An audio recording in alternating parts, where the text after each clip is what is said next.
All right, guys, just getting the program launched here and looking forward to seeing what questions you have today.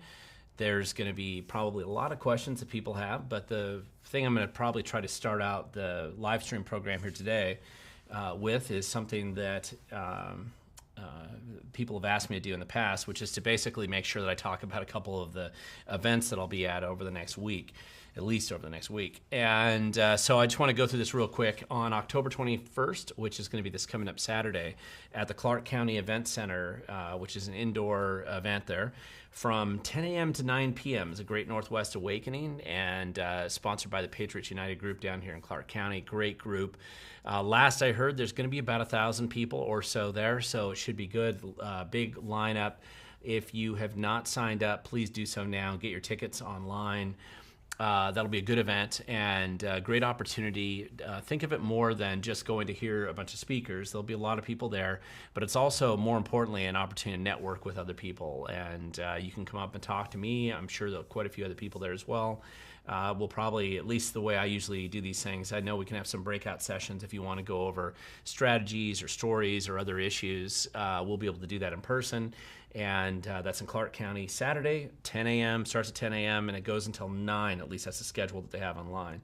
I don't know if that means you have to be there all day, but if you are interested in coming by, I don't know when I'm speaking on the lineup, but there will be a lot of people there, a lot of good speakers, and I'm just eager to see everybody there. It should be a really good event. The other event that is coming up is next Tuesday, so a week from today, which is going to kind of screw up I've been trying to do live streams predictably on Tuesdays, and I have not been consistently following through on that. Next Tuesday, I will not do the live stream. I'm actually going to do it on Wednesday of next week. I'm sorry about continually having changed this around, but I've got a conflict with the Freedom Series talks that KTTH is hosting in Everett that evening. And I believe that probably starts around 6 o'clock. I'm actually on a discussion panel there, and this is on the 24th, so this is Tuesday the 24th, with Jonathan Cho, Victoria Taft, moderated by Brandy Cruz, and we'll be talking about the importance of independent and conservative journalism in Washington State, or in a deep blue environment like Washington. So that'll be a good event. And those are two events. I don't know the total format for the KTTH series yet. I think the way they told me is that our panel will be starting around 8:20 that evening, but they want us to get there at 6:45. I imagine that other people will be there early as well. And like any of these events, if you see me there, and especially if you're a live stream watcher and you watch my videos, please make sure you come up and tell me. I always appreciate that. Quick recap on the last week since I did my last live stream, which was, I think, Monday. So last week on Monday. Tuesday, I know I saw a bunch of you guys up in Bothell. That was Todd Herman's event, and I thought that was a great event. There were a lot of people at that church. It was really fun to visit with people afterwards, and I really enjoyed the program that they had. It was a little different, and I always like being able to go and speak to especially a large group like that in a church setting. And for those of you who were at the Redmond Wildercrest Stables Barn on Wednesday at Doug Bassler's fundraiser, I was the MC there. Also, another great opportunity, about 100 people, and it was good to chat with you and see you if you were there. Thursday, it was, I know I was meeting with some Turning Point younger folk that were getting more interested in being involved in the political process.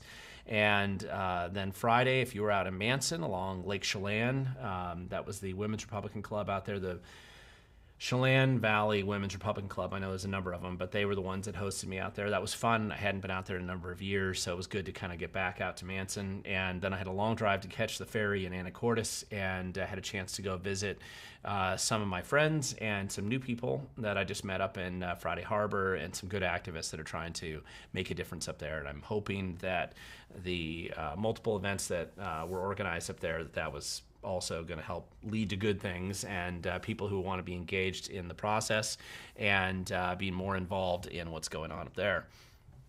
So I do have some questions that people already have here, and I'll try to get to those as quickly as I can. I do want to make a make a point out of just reminding people that it's a little bit easier for me to see the questions if you just say @we the governed. I'll try to catch all the questions that are here that I see on the screen, but sometimes there's too many of them, or there's other back and forth and they aren't questions.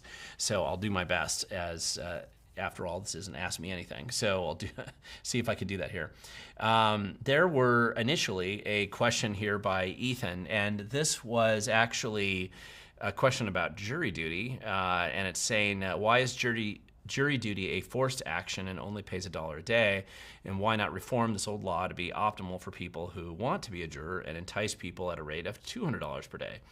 And also the difference between this, because Ethan had two, and I'm assuming he's talking about the second one. Is not so much a question here, but also the difference between what is law and how people interpret the law of the land, as well as being an individual person with a biased opinion of the law, or what some would call jury nullification.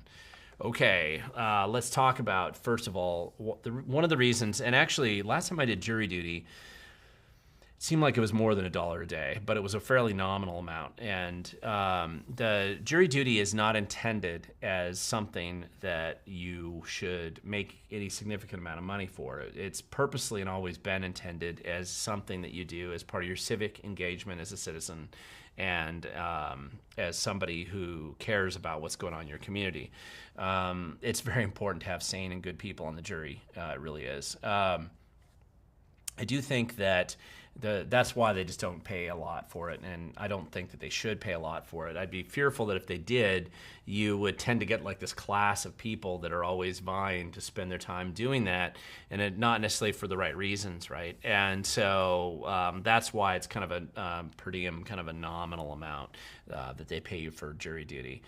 The sad thing is, if you've ever been in the jury pool, you'll watch people making every excuse they can, of course, to not be in the jury. And that is kind of sad. And so, unfortunately, that tends to get people who basically have nothing else going on in their life to stay on the jury pool because it's interesting.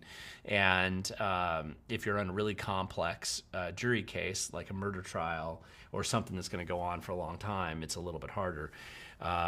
I've been there before, sitting through jury trials as somebody in the witness, or I should say just, in the general audience. And I can imagine that in some of those cases where there were really long jury trials, it probably wasn't that fun.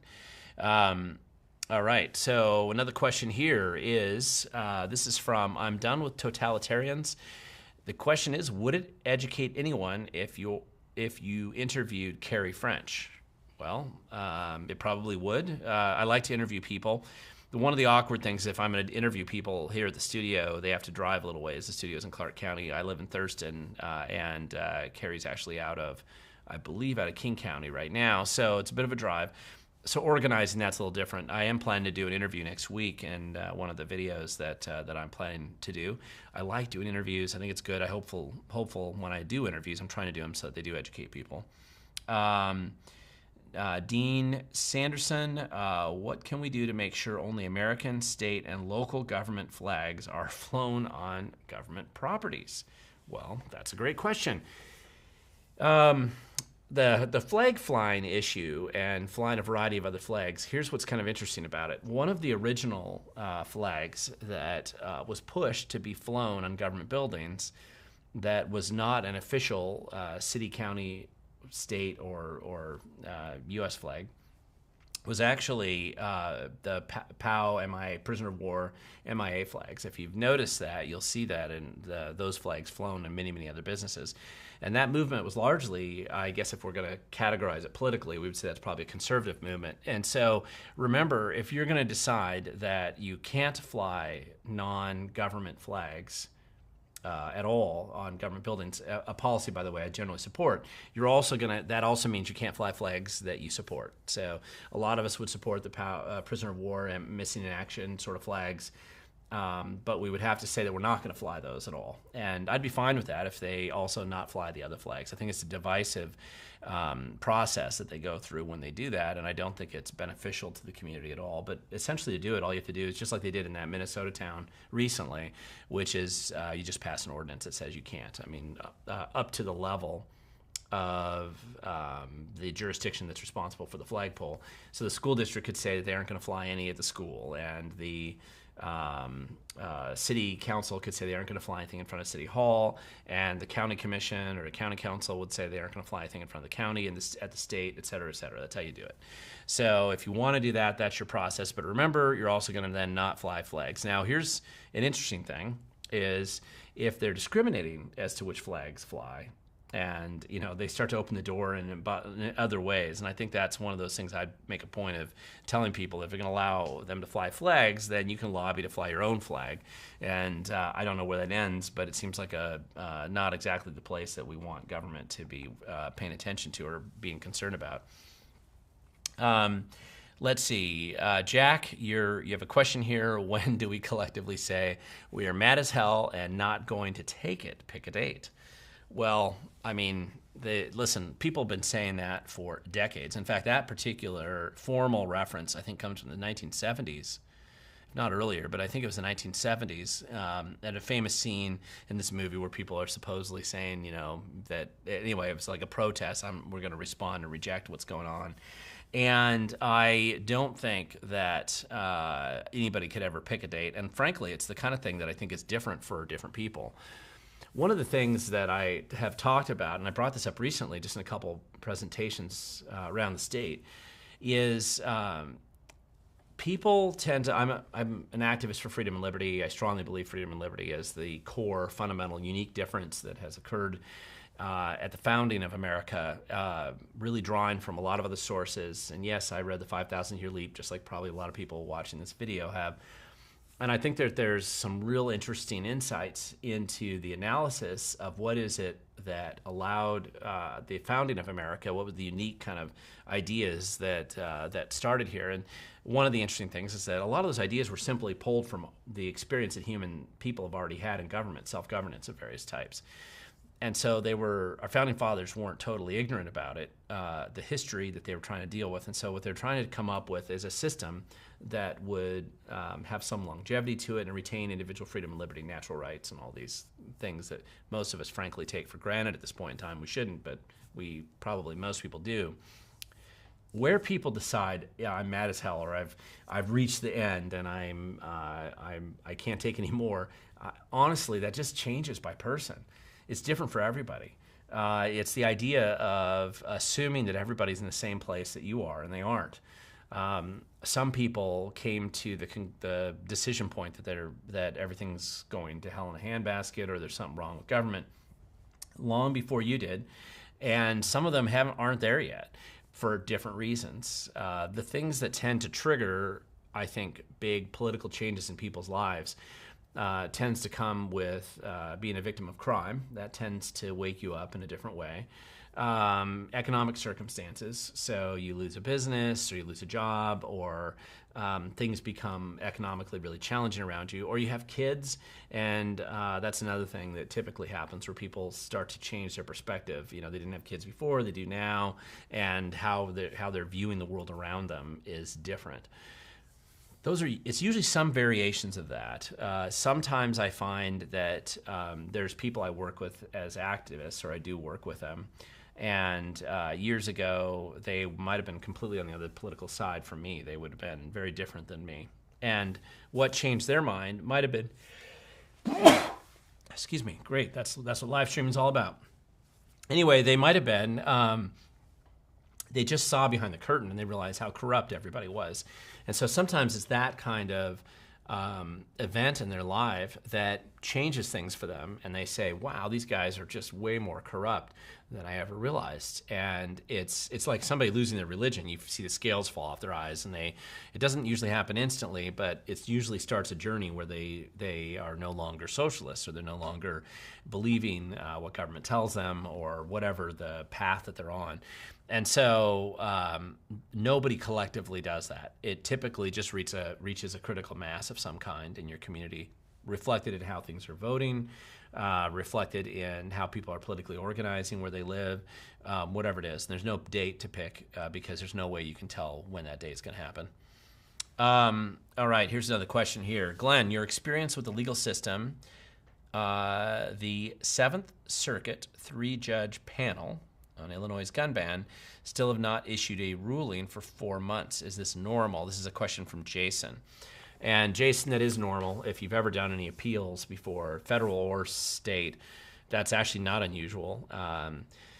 The appel, well, especially when you're appealing, if it's done well and you actually have good teams of attorneys on both sides, and it's a fairly significant issue, it's not unusual for them to wait and try to make their decision. One of the things in federal court, I think, that happens more often than not, it really depends on the ego of the judges and their cohesion in that kind of a setting.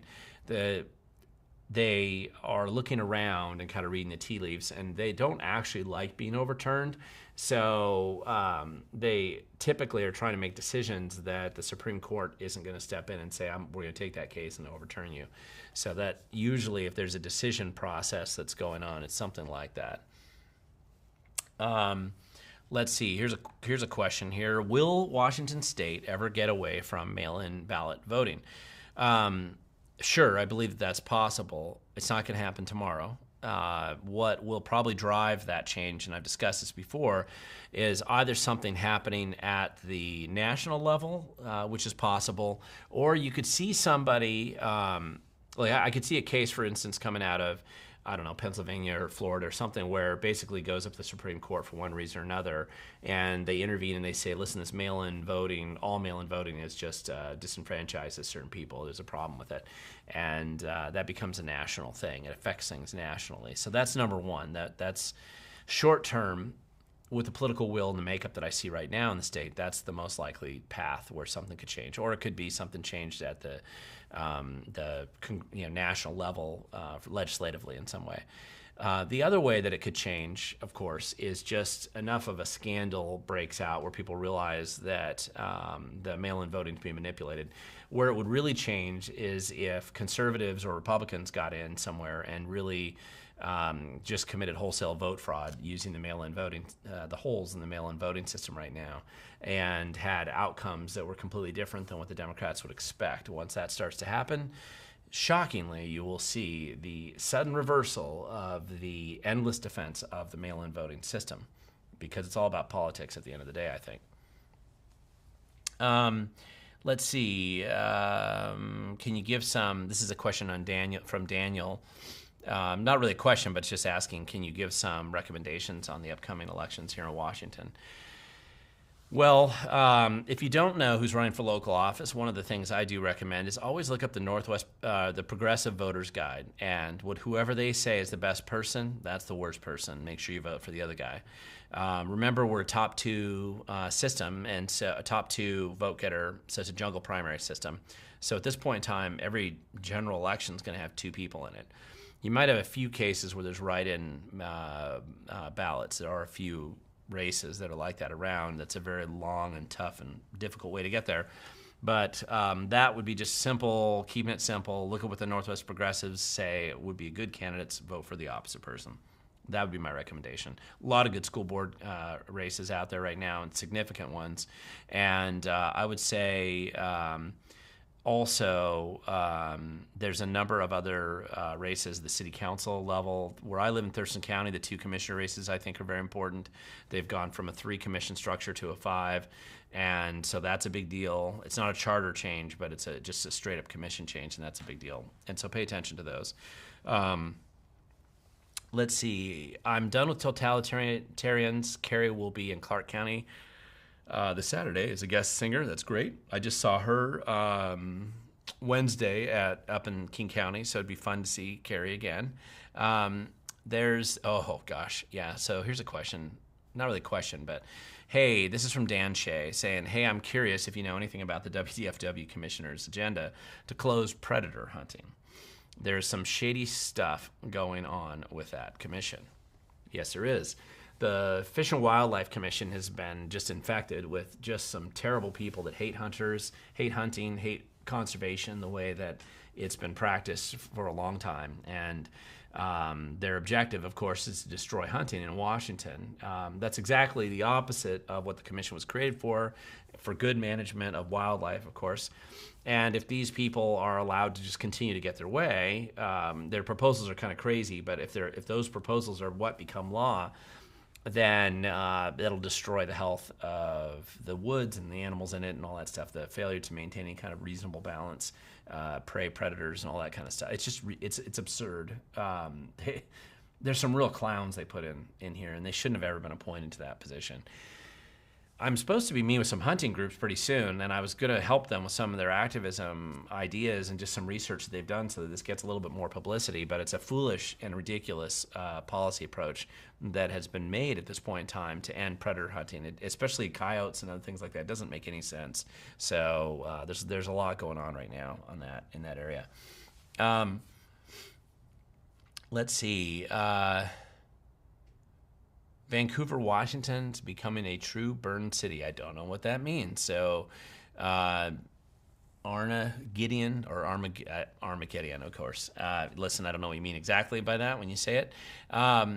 Let's see. Here's Mars Pirate Guy. Okay. My fiance worked for the state of Washington and was fired by Jay Inslee for not taking the vaccine. Are there any lawsuits moving forward to compensate these employees? That's a great question. Right now, each employee group that was kind of together on those, like the ferry workers, transportation guys, some of them, when they've done lawsuits, they've tended to collect together and do it more as a class action case. Some of them in our state, though, have been upheld. If you're going to do it, make sure you do it in a federal court. We don't have good judges in our state. Our state judges are dishonest, corrupt, and just really bad people mostly. They've been all appointed by the worst of the worst. So even though they're technically elected to office, most of them have gotten appointed originally, and they just nobody challenges them. So I'm not aware of any cases right now that she could join in. It really depends on which department she was fired from. But other states like New York, which is hardly a state of honesty or transparency, they've been able to have some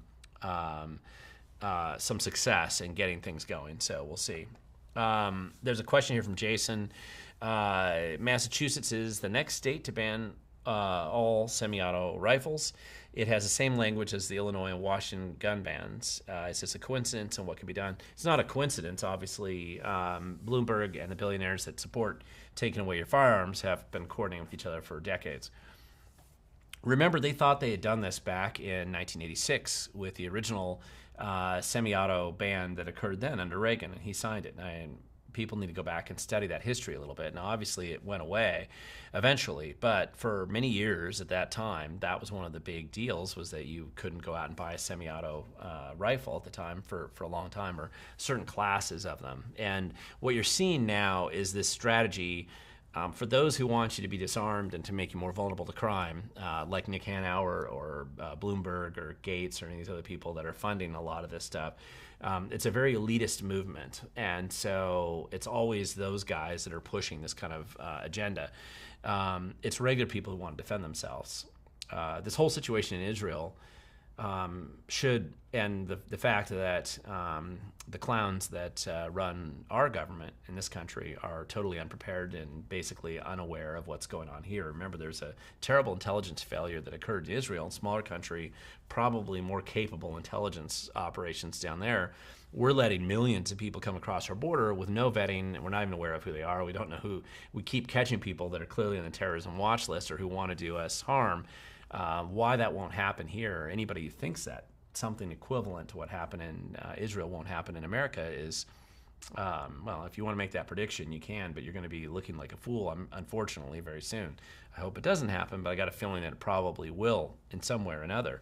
You need the right and ability to defend yourself, possibly from really bad people in really difficult situations.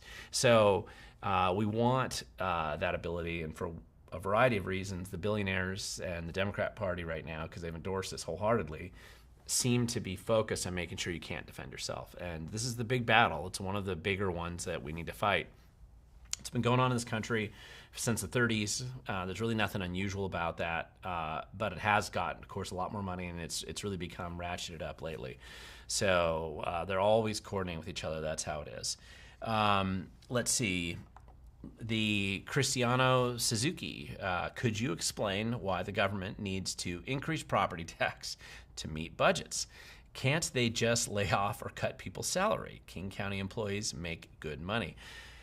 Well, Cristiano, that's a great question. And when you look at the property tax makeup on the average bill, there's a certain percentage that goes directly to the state, and mostly in theory that's for schools. I believe that that's 25% of your tax bill right now. I think it could be a little bit as high as 30%, or there's some variation depending on which county you're in. After that, the rest of the property tax kind of pie that gets sliced out there is related to a variety of smaller government entities. So city, county, they get a little bit. Usually school levies are kind of the next dominant amount. So your local school district, they pass a levy or a bond. And so that's lumped in there. And it really, if you include those local levies with the state amount, you're usually about 56% of your tax bill usually is fitting into that, sometimes more. About 11% usually goes to the county. Usually, again, these are rough numbers. It's going to vary by where you live. And then smaller slices come out for things like the fire department, or if you've been foolish enough to add things like parks departments in there separately, and other little subdivisions that, just a latte a day, that kind of thing, those types of increases in your tax bill. No, the people who run local government are incompetent at best and corrupt at worst. And so they're never going to try to actually do any downsizing when it's easier for them just to have you give them more money. So, of course, they're not going to reduce the employee headcount or the amount they pay people, or even remotely manage their budget in any sane way at all when they have a free spigot, which is your property, to draw from. Now, I think what happens is when you get into bad economic times, that changes, or when you have good people in government, that changes. A lot of these taxes that they do impose are voted on. Not all of them, but a lot of them. So levies, bonds, and certain types of tax increases are voted on by the people. So voting no is a good message to send, but they're always trying to find new ways to get around that and to add to your tax bill. It's one of the more frustrating things with government, if you've ever paid attention to local government. They are not good stewards of your money. I've never found them to be good stewards of your money. They basically, wherever two or more bureaucrats are gathered, there you will find waste, and oftentimes, unfortunately, especially the more you get, fraud. And if you have more socialist-leaning sort of Democrats running, then it's usually just completely out of control corrupt. So government could take a lot more of a haircut and reduce the amount of money that they're taking from people. And remember, the taxes you give to government, the operating theory basically is that most of that money, they're saying that they can spend it better than you. Well, there's certainly community goods that your local community could get together on. They could say, hey, listen, we need a new bridge. We need our school's falling apart. We're going to build a new school. We need a fire station. We need something practical. We need a new jail. Whatever it is, there's community. We need a pool for some reason. Whatever it is, you can decide as a community that, listen, we're going to take some of our taxes and we're going to all agree to pay for this community good. And that's always been the intention, and that's the theory behind what's going on. It's one of the reasons why I actually think that you should never be allowed to have any tax increases without official approval by the people who live there, period. Now, the argument on the percentage increases historically had been that government needs to keep up with inflation, and that they have all these charts they put out there about it's not keeping up. But the truth is, a smaller government's a better and healthier government, and especially with all the money that is kind of hidden from the public. You look at your basic budget that you have in a city or in a county. There's a lot of pass-through money that comes from the state. There's a lot of pass-through money that comes from the feds, comes from the feds to the state, to the county, to the city. I mean, there's all these different ways this money comes in. And they never budget. That money they kind of hide from you, and then they say, oh, we're starving. And one thing you notice with anytime this government's asking you for more money, they're always asking for they'll try to put a spin on it, as they always do, say, well, this is for public safety, right? But then you dig into it and you find out that only 15% of that money is actually going to go to public safety. The rest of it just gets squandered down the rat hole of whatever schemes and plans that they have. And they're very happy to do this. And the grifters who make a lot of money off of grants and contracts and kind of just sucking the life out of the community through government grants of some kind, they don't care that 90% of it's being wasted, or that they only get this small percentage. I mean, they'll move heaven and earth to get that. And it's kind of a problem with distributed cost, concentrated benefits issue. The average person who has to stand up against it gets a lot of attacks. They get a lot of attacks on them, a lot of attention on them. And for them, it's only another $300 a year or $200 a year. And so is it worth hundreds of hours of your life and personal attacks and all this pressure on you to save that? And for most people, they'll say, no, it's not worth it. On the other hand, the grant grifters, it is everything for them. That $1 million grant that they're going to get, whatever con game that they're running through your city council, the homeless industrial complex grants, almost all of which are just fraudulent and designed to ensure the problem never goes away and it only gets worse. Those people will do anything. They'll commit crimes, they'll lie, they'll be deceptive, they will verbally and harass you, they'll attack you, they'll do everything they think they can get away with to get that money, because that money is so important to them. So distributed costs, we're all paying a certain amount. You know, it's a death of 1,000 cuts. It keeps adding up. And then concentrated benefits. And this is a real dilemma, one that actually our founding fathers were quite aware of, and one they wanted to avoid. But it's the trap that we've walked into that they warned us about, and we are in this position now, and our money is not well spent. Any legitimate effort to reform government must involve substantial downsizing and getting back to basics, right? What are the main things that we need to have in government and society? And then everything else just gets cut and everything else gets let go. You just don't need to fund anything else. Let's see, there's a question here. Newcastle council race being bought, plus Ferndale school board candidate receiving thousands from wealthy Seattle donors linked to progressive groups, happening in Thurston County. This question from Heidi. And the answer there is yes, of course. Lefty groups are always going to do that. They'll focus, and Newcastle's a good place for them to focus because it's a relative. My dad was involved in starting that city. That's actually where I grew up originally. It wasn't called Newcastle back then, but it became Newcastle. I love that area. A lot of friends that live there now, and some people have been doing a really good job, politically active, really holding their feet to the fire in that area at some time. But of course, yes, the socialist groups or the lefty-leaning groups, or Nick Hanauer's little cast of characters there, they basically do a lot of, they're reaching their money out into the community because they realize that they basically own Seattle and they're destroying Seattle as fast as they can. But now what they need to do is spread the disease, right, of socialism, or their vision further and further wide. So of course, Ferndale, they'd be involved in that. It's not alone. I mean, it's a bunch of the school districts. You're hardly alone.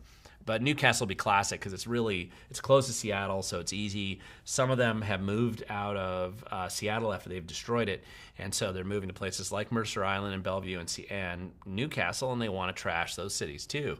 So, it does happen in Thurston periodically. The unique thing about Thurston is that Thurston's the home of state government, and so what happens is that a lot of people in a lot of political insiders obviously live in Thurston County. Roughly 50% of the people who live in Thurston County are either directly working for the government, or they're married to somebody that is, or there's somebody in their house that works for government. And so the incentive to bloat and grow government's high when you have a lot of workers who feel like they're profiting from that process. It's not universal, though, and there's a lot of people who work in government who actually know how corrupt government is. What's funny is to see how many people who work in those government agencies who realize that the money they get is wasted far and wide. But it's usually like the entry-level workers, the worker bees. They know that it's a waste. And they get frustrated with their supervisors because the Peter Principle is alive and well. They promote the worst people to be in charge of the agencies. If the Republicans are able to win the governorship at some point here, the first thing that a governor would have to do in Washington State, a Republican governor, is to fire the top 3 levels of employees who work in these state agencies. If they're at all appointed or anywhere near the appointment process, they're not salvageable. They all need to be fired. And maybe you'll find a couple in the woodwork, but by default, just fire them all. And that's the only way to send a message that you're serious about trying to clean up the mess. And for the most part, you're going to find that getting rid of those people will improve every agency that you fire them from. And hopefully they go to a different state and try to ruin that one. But no matter what, getting them out of government should be a high priority. Or you're just not serious about the job that you've been elected to do. You got to be able to do something like that. There's the question about why not e-verify the vote using our state IDs. This is a question from Barbara. Well, we don't really have state identity. Well, we have a driver's license, but we've botched our entire driver's license system through the Department of Licensing, and they made it so corrupt and so they've destroyed it so thoroughly that's why you can't fly on airlines, or like there's been this big issue where you can't fly on the airlines. The Washington State driver's license, they want some other form of ID, and they keep postponing it to get this real ID, the real ID thing. And then mainly that's because the Department of Licensing has just become corrupted in the way that they issue willy-nilly state IDs. And getting the ability to vote without ID is done all the time. There's a false talking point that says you need a driver's license to get an ID, and that's just not true. People register to vote all the time without any kind of ID. That is a problem. That should really be a problem, and I just don't know when they're going to go about actually fixing that issue, but it's going to lead to something bad, I think. There's a question here from Bobby Salmons. By the way, there's an odd, let's see, the property tax, a fraud, and where did you make contract with county of? Make a contract with the county of. Ask them to produce a contract. Well, the property tax has been around in our state since inception. If you want to go back and look at it, there was actually, I'm going to correct that a little bit. There was in the early teens, early 20s, the big fight over taxes in Washington had to do with the millage rate associated with. It was really an argument over millage rate. The reason why they changed state constitution eventually to make getting bonds 60%. It came out of the fight that the activists had in our state back then in the 20s and the 30s. It was one of the reasons actually why they wanted to have a initiative process, was directly because of taxes. Many of the early initiatives, not all of them, but many of them directly had, after they banned alcohol, that was the first thing they did, is to make alcohol illegal. Which didn't last too long. But the second thing, one of the things they wanted to do after that was to reduce taxes. And they had what do they call it? A head tax. It was like it was a poll tax essentially, and it was very unpopular in Washington, like it was everywhere. And that was one of the first taxes they got rid of. Let's see. Bobby, so here's a question that Bobby's asking here about, I deep dived the violent sex offender issue, and I wanted to say, great work, my friend. These guys are literally selling violent sex offenders at $35,000 a pop per month. That's true, and that's one of the reasons why we've spent a little extra time on that, because it's a particularly weird, it's a strange thing that's been going on with the violent sex predator and releasing him from McNeil Island, and how much money is involved in this is insane. And there's obviously a very large constituency that has a lot of political pull, that has Inslee in its orbit, and Bob Ferguson and a bunch of the Democrats, and they've decided that they're going to become violent sex predators' best friend, and they're going to make sure they get released. And the amount of money that's flowing into this is unbelievable. They just feed all this money into it. So $35,000 a month. I mean, I'm telling you, people will do a lot of terrible things for that kind of money, and so that's a real issue on the sex offender release program, and it's only getting worse. There's also a lot of momentum. A lot of stuff's built up to this, and I don't know where it's going right now, but we're going to keep exposing it, because that story needs to be told more. There's a question here from this cream pie Lars guy. Can I say the N-word in here? No, that's not what you could say. Let's see. Bryce Carter has a question here. Any idea where the $1.5 billion has gone for the first 3 quarters of this carbon tax has gone so far? Well, probably hasn't gone anywhere yet. I think they're still collecting it. But believe me, all the grifters are lining up, and every con artist for states in the nation is probably all coming together to get that piece of that cash. That's why this initiative process on repealing that is so important, and frankly so threatening to a bunch of the dishonest people who plan to get a lot of money out of it.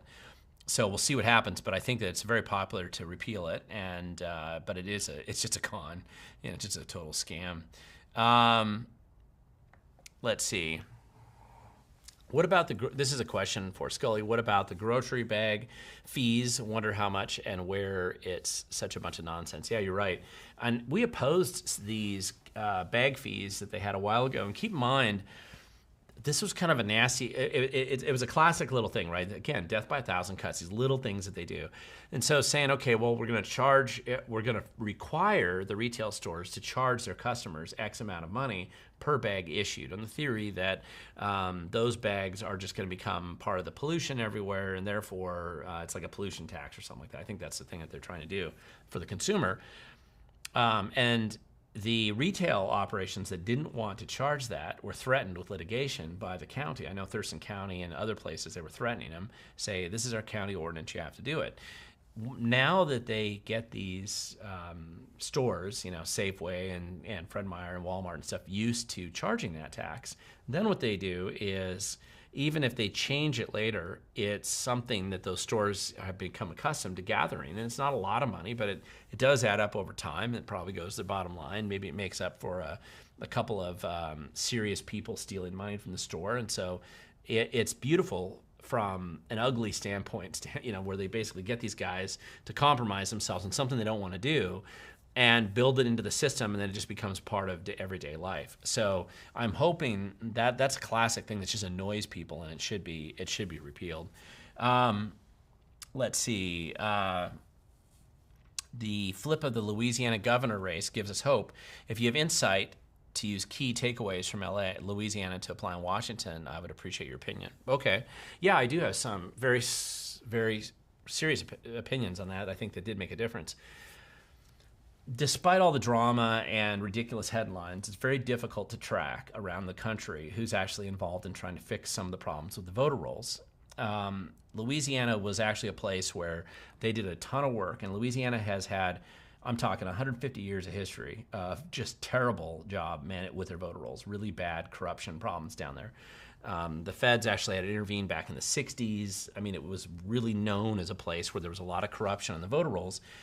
And the recent wave of the movement over the last 4 or 5 years to clean up the voter rolls in Louisiana, I think made a big difference. And I think you saw that reflected a little bit in the election results that did happen in that governor's race. If your voter rolls are cleaned up and you don't have crufty fake voters, dead voters, people that don't exist, 120% of the population still in the voter rolls, all these other things, if there's just one person that's the only person who's voting, then you're going to be more likely to have at least clearer outcomes in the elections. It's not a guarantee you're going to win. It's not how it works.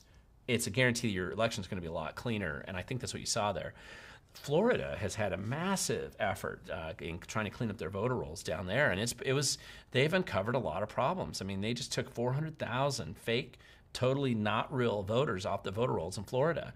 So I think that you're seeing that any place that's paying attention, engaging, and doing this stuff, they're making a difference. And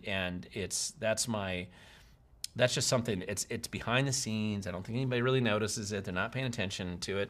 All of the Republican consultants are going to try to claim like they were some genius, capable people, but usually they aren't. They're usually losers, and they just happen to be there for the ride. But I'm just telling you, that's one of the things, in my opinion, that actually did help down there. Do you like the top two candidate rule? This is from Duck Farmer. No, I mean, I don't necessarily like it. I actually, here's the biggest challenge with the jungle primary and the top two candidate type process, like what Washington State has. The number one thing it does is it actually takes away power from the parties. The political parties have less power when you have a jungle primary because they don't have any ability to control who comes out and says, hey, I'm a Republican or I'm a Democrat. Anybody can say whatever they want. Now, you've always been able to self-identify in this state for going back a long ways. But the top two primary changes things because what it does is it says, okay, the parties have very little control over who's actually going to say they're a Republican. And so you throw them all in the big mix. And now the game is very different because you're not just trying to win and be the best person that the Republicans can choose or the best person that the Democrats can choose. Instead, what you're trying to do is game it by filing 4 people with this party affiliation and just a lot of these different games with these elections that tend to go on.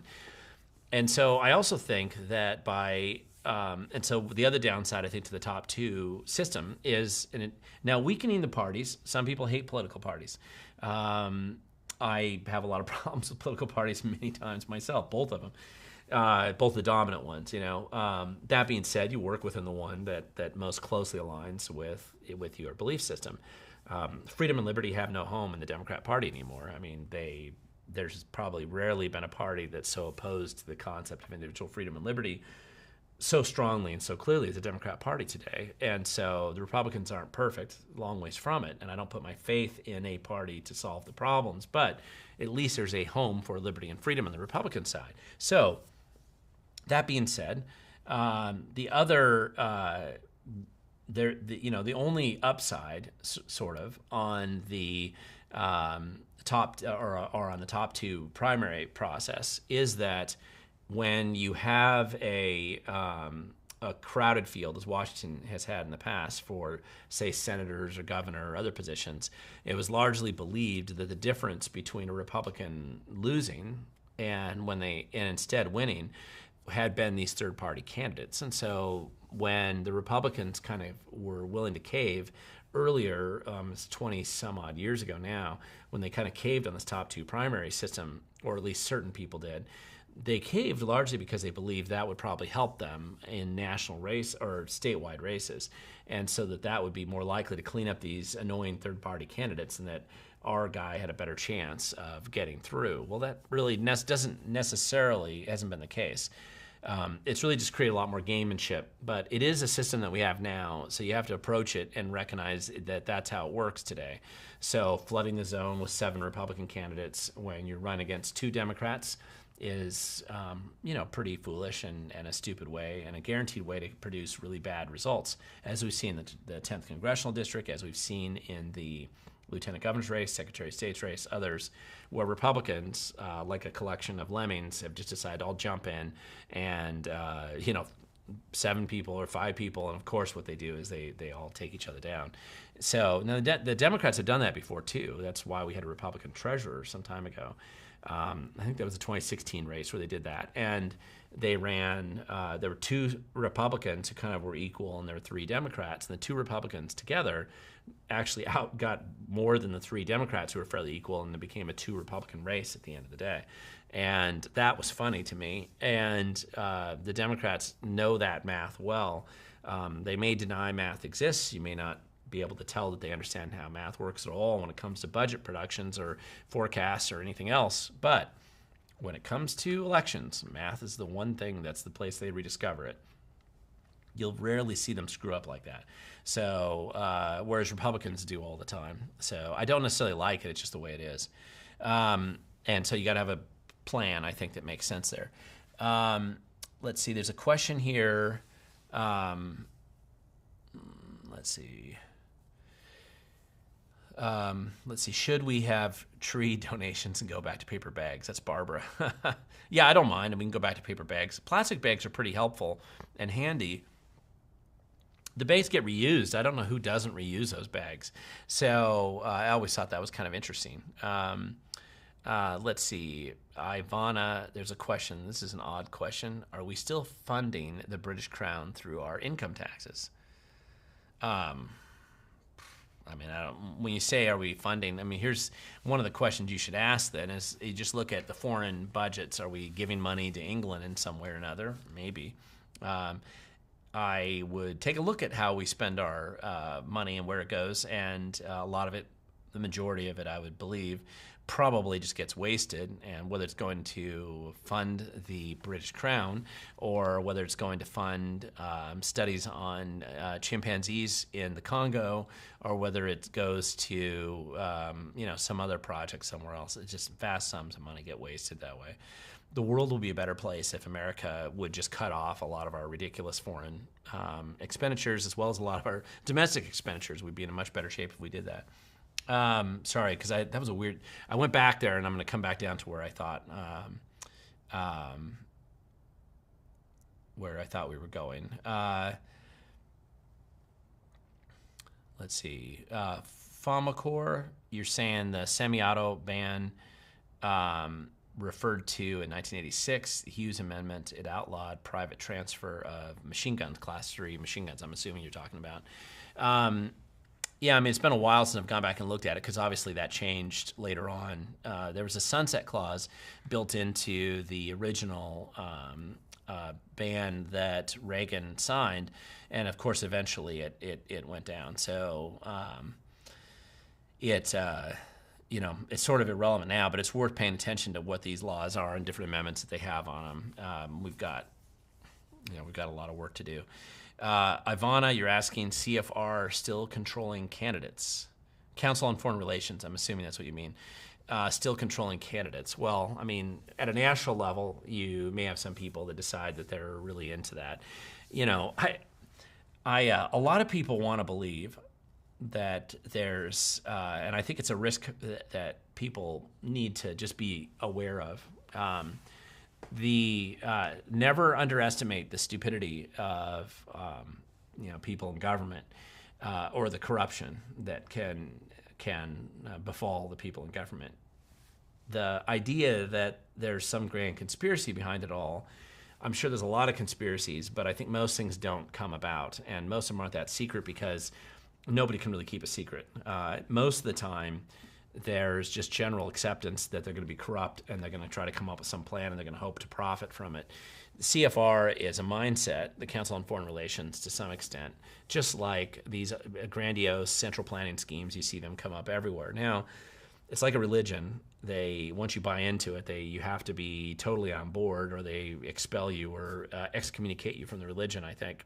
And so this idea of a deep state sort of thing, it exists. I mean, there's that mentality that exists there, but it's the groupthink that always happens whenever you have this bandwagon effect where everybody's pushing forward on just dumb ideas. You see it in the stock market. You see it with con games associated with businesses that go public. And you see it in government. You've seen it throughout human history as long as people have been around.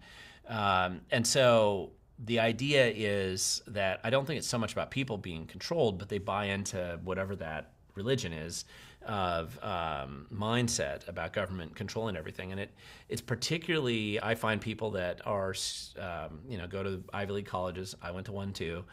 People who go places like that, they tend to get this groupthink, and they're really disconnected from the world, I think. They're totally out of touch. And so because they've never had a job in their life where they actually had to work washing dishes or shoveling manure or driving a truck like I did, that gives you a different perspective on life. And if all you've ever done is your closest thing to work was going to Harvard and having to have a work-study job for a couple hours a week, you're going to be entirely unconnected and disconnected from the real world and not aware of the real things that people care about or get caught up in. And so it's easy for you then to fall for really stupid ideas that sound good in that professor's classroom, but are actually harmful and destructive in the real world. And that's how Marx and Lenin and all these other groups, that's how they're able to get their movement going. And it was an intellectual movement, right? Getting those guys all on a really dumb path. And groupthink is just so easy to motivate. Alpha Charlie Tango, does Washington want to clean up the voter rolls? Some people in Washington want to. I do. There's a lot of other activists around the state.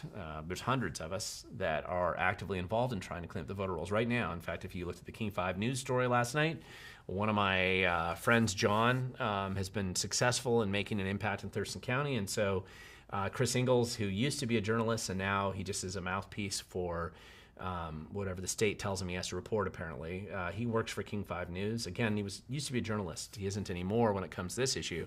And even though he tried to sandbag John, you can still see that interview, and you can see that John's making an impact. Hence the reason why Chris Ingalls is there, trying to support every corrupt person that he can find in government. So there are people here that care about it. Do people in government want to do it? No. But there are people in our state who are starting to work to make an impact in this area. Let's see. What are you saying? In County of Benton, sheriff has his son on the payroll as a deputy. Is that a conflict of interest? And it should be. Well, that's a good point for Scully. It is not so nepotism laws, which is essentially what that is. Mostly in state government, and most local governments tend to take the state government rules around nepotism and they apply it to the local government. They might modify it a little bit. One thing you can't have is a direct report to. So it's like if your wife works, they can't work directly to you. They have to work under somebody else, or a son, or usually I think it's close family members. And so, it could be a conflict of interest. It really depends on what's going on. Department L&I had some really obvious ones recently that I remember writing some articles about how there was a son of one of the head directors there who was getting moved up much, much quicker than he should have been in the promotion world, and he was clearly over his head in the job that he was doing. Department of Ecology is infested with this, with a bunch of nepotism problems, and there's other agencies that have that same problem. So there's issues out there, and I don't think that's a good idea. I think I would make it a little bit stricter, but that would just be me. And there's probably a lot of drama. You just always have bad decisions made. It's just like somebody having a girlfriend that works for them, right? I mean, all those kind of issues. It's gonna add up. Jason, you got a question here. When will DeSantis drop out and stop stuffing his domestic pockets? Or his donors, stuffing his donors' pockets. Really picking his donors' pockets, I suppose. He has totally torched his career after this, and you won't hear any more from him. Well, I mean, the one thing I will say, I think DeSantis has been a pretty good governor in Florida, as best I can tell. And I don't think his presidential campaign has been that successful or capable. Listen, unless you've been around campaigns, it's hard for me to explain just how terrible the consulting class is and how much they tend to isolate the candidate from reality and put them in a bubble and surround them and lobby them and convince them. And all they really care, the consultants, all they really care about is getting the money. And so they tie into the advertising campaigns. They get kickbacks on everything from what the ads that go on, percentage kickbacks for donors. I mean, all kinds of stuff that goes on behind the scenes.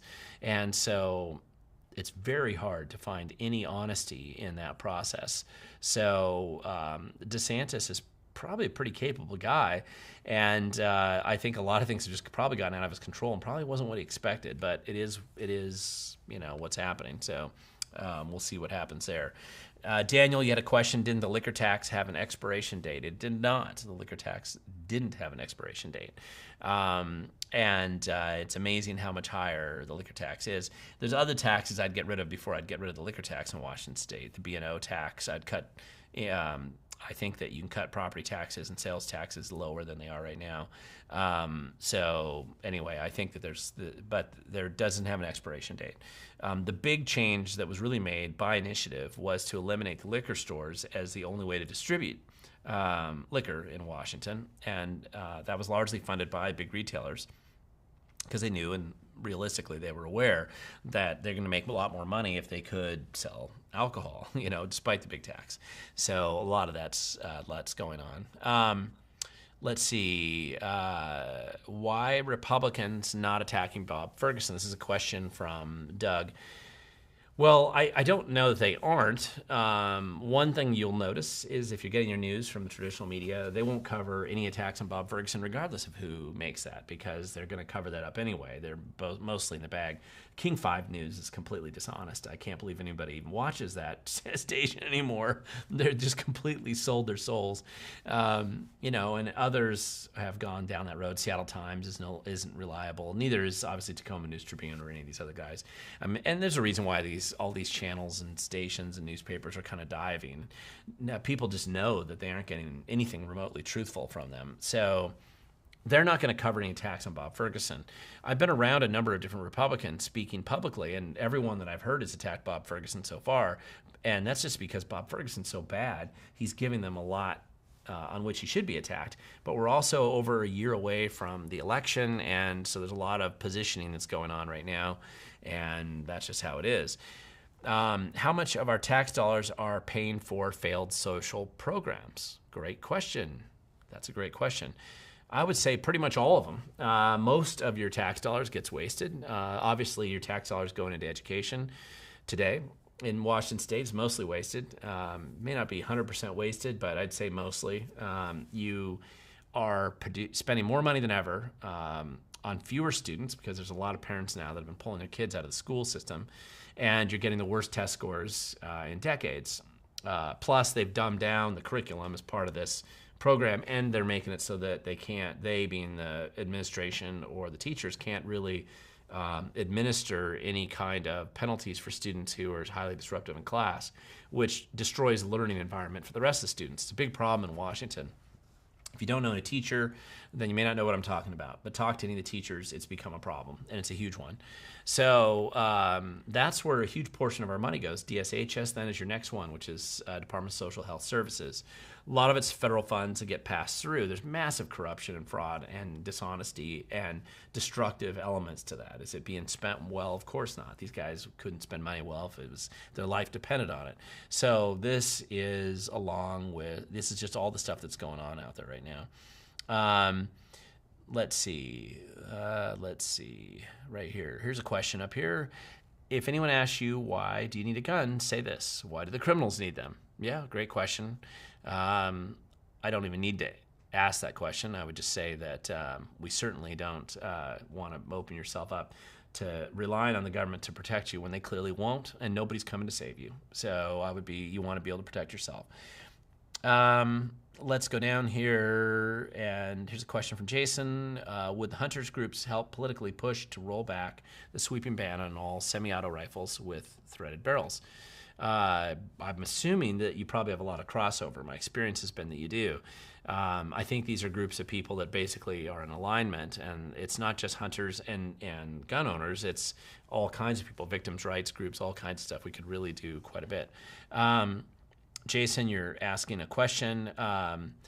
Let's see. Why is there a rise in home invasions, and what's your thoughts on Target fleeing downtown Seattle? A Target, the store Target. Okay. There's been an increase in home invasions because criminals are getting away with it. If a number of criminals get shot doing that and it doesn't work out so well, you'll see and those are publicized, you'll probably see a decrease in home invasions. This has happened before.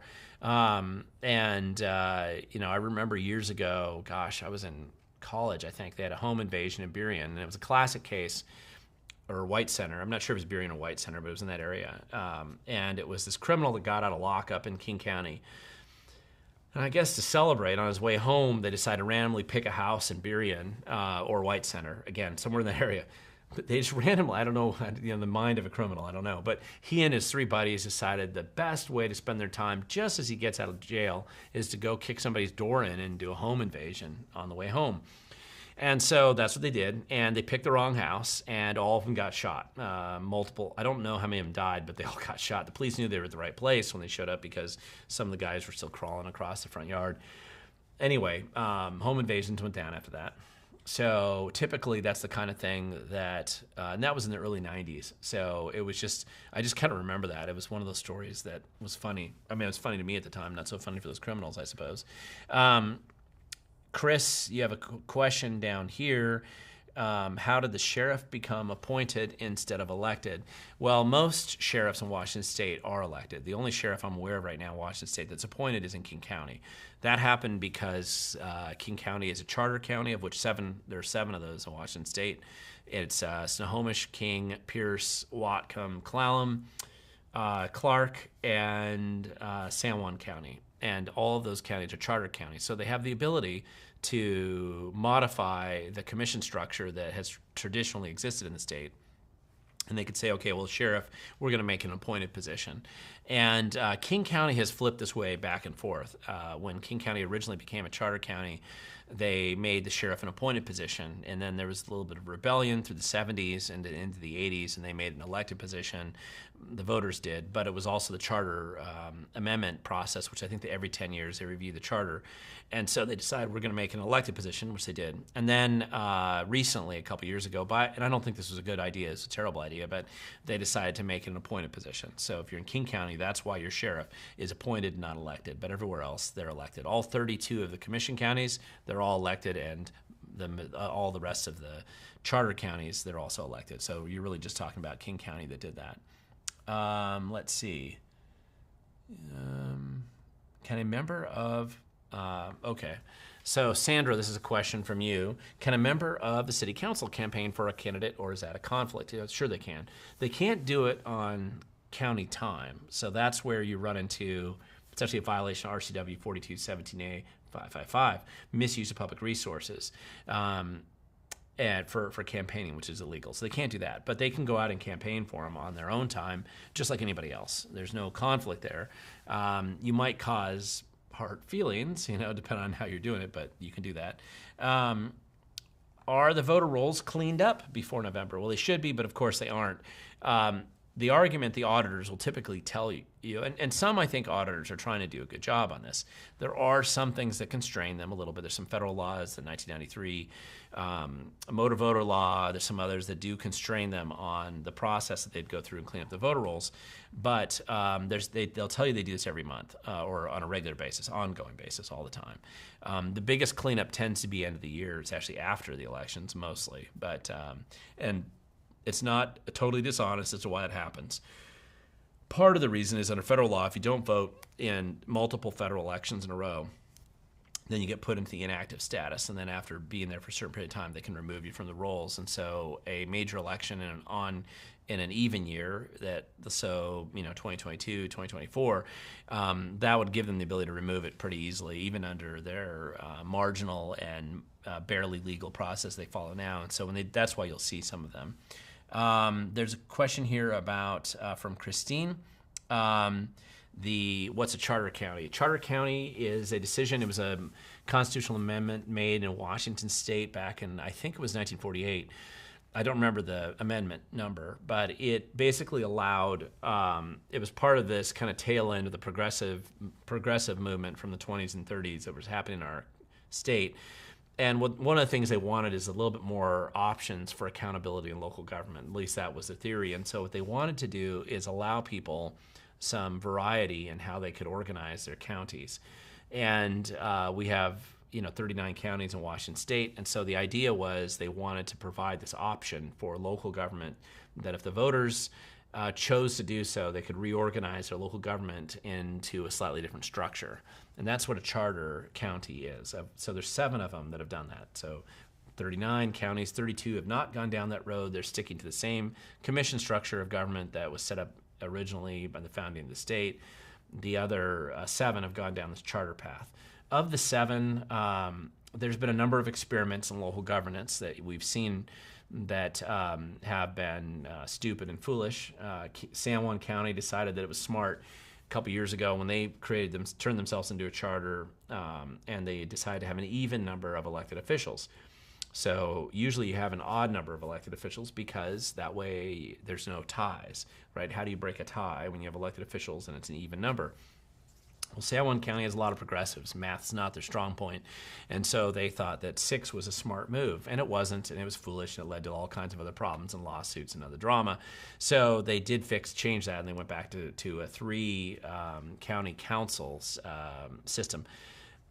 You can tell if a county is a commission if they're council, they call them a council or a county commission or versus a county council. So if they're county council, they've probably gone through the charter process. Clark was the last one that did that, most recent one. Big counties like Thurston and Spokane still have not done it, but they increased. The one thing they did there is they did make it so that they could have more county commissioners. The advantage of going from a 3 to 5 county commissioner structure, the advantage is just the ability to work with your other elected officials without violating the Open Public Meetings Act. A strict interpretation of the Open Public Meetings Act, if you only have 3, essentially means you can never talk to anybody out in the open public sort of meetings. And so that's their big push. The problem with charter counties is, with the exception of Clallam, and that might be changing now, but all the other counties, there's 2 things that always happen. Once you become a charter county, then your budget goes up, and your debt goes up, and the taxes go up. Those 3 things always happen. I don't have any different. Every single county's done that, with one exception, and that was Clallam, probably because the motivation as to why they went down that road was different than some of the others. Let's see. I'm just gonna answer a couple more questions because we're just a little bit past the time here. Actually, I better just kind of cut it off because I I've got a meeting with some activists tonight after I'm done here, and I need to make sure I'm not too late for that. Let's see, Doug, I will be there in Everett next Tuesday, so if you're going to be there, I'll see you there. Sorry I couldn't get to all the questions. I know there's some other good ones here, but I appreciate anybody who logged in. I hope that you find these live streams helpful and useful. Feel free to share them with others. If you know other people who should pay more attention to what's going on in Washington State, just remind them to go to my YouTube channel and just hit subscribe. I am shadow banned pretty heavily, but the more people that do that, it kind of pushes against some of their algorithms, and it does help a bit. Every now and then one of my videos breaks out, and I think that's largely because of that. But with that being said, I just want to thank everybody for being on the live stream tonight, having so many good questions. I hope I did a decent job trying to answer those for you. I hope you don't mind the camera. I've been trying some different camera angles here, and I think this is just, it gives you a better sense of what the studio is, where I'm at. And so if you're wondering why I'm switching them, it's just because I think it makes it a little more interesting if you're doing a live stream. But otherwise, we'll see you around. See you Saturday if you're in Clark County at the Great Northwest Awakening. Definitely buy a ticket for that if you want to come up and chat with me. I think there'll be a lot of time to get together and collude and come up with ideas to save the world in your community or where you live. And I hope that we'll see you next week. Next week, my live stream is going to be on Wednesday, not Tuesday. So I'm sorry about making those types of changes, but I'll be at the Jason Rantz KTDH event on Tuesday, and I just can't do the live stream then. So hope all's well, and just go out there, stay focused on freedom and liberty, and just remember the future belongs to those who show up. And if you don't show up, you don't have a future. All right, guys, thank you so much.